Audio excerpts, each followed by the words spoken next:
మీరందరూ ఎలా ఉన్నారు? బాగున్నారా? నేనైతే బాగున్నాను. ఇవాళ అయితే నేను స్కూల్ నుంచి ఇంటికి వచ్చేసరికి మా అమ్మ అయితే పిజ్జా చేసింది. నేనైతే లాస్ట్ వీడియోలో ఒక పిజ్జా తిన్నాను కదా, అదైతే అంతగా ఏం బాగాలేదు. మరి ఇది ఎలా ఉంటుందో చూద్దాం. మా అమ్మ అయితే ఇంట్లో ఫస్ట్ టైం పిజ్జా చేస్తుంది. ఇదైతే రెడీ అయిపోయింది.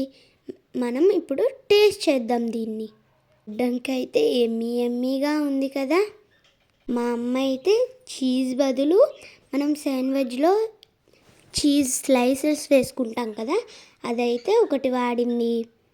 ఇలా అయితే ఆనియన్స్, టమాటా అవి తప్ప ఇంకే వెజిటేబుల్ యూస్ చేయలేదు.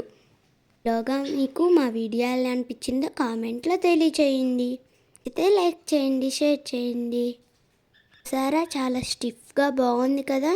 ఇప్పుడైతే కట్ చేసాం. ఇప్పుడు దీన్ని టేస్ట్ చేద్దాం. నేనైతే సాఫ్ట్గా, అడుగునైతే గట్టిగా భలే ఉంది ఫ్రెండ్స్. ఇప్పుడైతే తింటున్నాను. ఎలా ఉందో టేస్ట్ చేసి చెప్తాను. కాలిపోతుంది ఫ్రెండ్స్.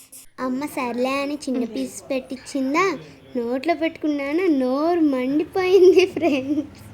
టేస్ట్ అయితే బాగుంది ఫ్రెండ్స్. ఆ వేడికి నా నోరంతా కాలిపోతుంది ఫ్రెండ్స్. పిజ్జా వేడిగా ఉన్నప్పుడు తింటేనే బాగుంటుంది. ఎప్పుడన్నా ఇలా అయిందా వేడిగా తిన్నప్పుడు పిజ్జాని?